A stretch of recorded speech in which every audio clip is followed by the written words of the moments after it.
കോട്ടയത്ത് അച്ഛനെയും മകനെയും വീടിനുള്ളിൽ തൂങ്ങി മരിച്ച നിലയിൽ കണ്ടെത്തി എന്ന വാർത്ത പുറത്തു വരുന്നുണ്ട്. മനോലി സ്വദേശി തങ്കച്ചൻ, മകൻ അഖിൽ എന്നിവരാണ് മരിച്ചത്. ടോബി ജോൺസൺ വിവരങ്ങളുമായി ചേരുന്നുണ്ട് കോട്ടയത്ത് നിന്ന്. ടോബി, എന്താണ് ഇതുമായി ബന്ധപ്പെട്ട് ലഭ്യമാകുന്ന വിവരങ്ങൾ, വിശദാംശങ്ങൾ എന്താണ് ടോബി?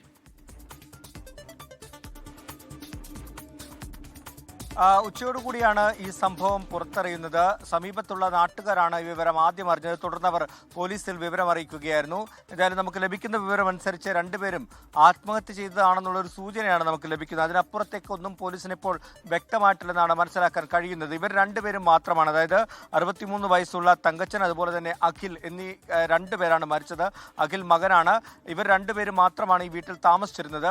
ഇവർ ഈ ആശാരിപ്പണി ചെയ്തിരുന്ന ആളുകളാണെന്നാണ് ലഭിക്കുന്ന വിവരം. തങ്കച്ചന്റെ ഭാര്യ കുറെ നാളുകളായിട്ട് പിണങ്ങി മാറിക്കഴിയുകയായിരുന്നു. അതുകൊണ്ട് തന്നെ ഇവർക്കിടയിൽ എന്തെങ്കിലും പ്രശ്നമുണ്ടായിരുന്നോ, മറ്റെന്തെങ്കിലും കുടുംബ പ്രശ്നമാണോ എന്നതടക്കമുള്ള കാര്യങ്ങൾ പോലീസ് അന്വേഷിച്ചു വരികയാണ്. വിശദമായിട്ടുള്ള അന്വേഷണത്തിലേക്ക് പൊൻകുന്നം പോലീസ് കടന്നിട്ടുണ്ട്. ഏതായാലും മൃതദേഹം ആശുപത്രിയിലേക്ക് മാറ്റിയിട്ടുമുണ്ട്. ടി.കെ.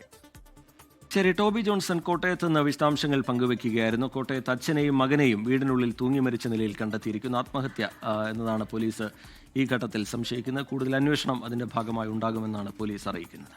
ലോകത്തെവിടെയായാലും ഏത് സമയത്തും 24 വാർത്തകളും ഓഗ്മെന്റഡ് റിയാലിറ്റി പാക്കേജുകളും എക്സ്പ്ലെയിനറുകളും വിശദമായി കാണാൻ ഞങ്ങളുടെ യൂട്യൂബ് ചാനൽ നിങ്ങൾക്ക് സബ്സ്ക്രൈബ് ചെയ്യാം.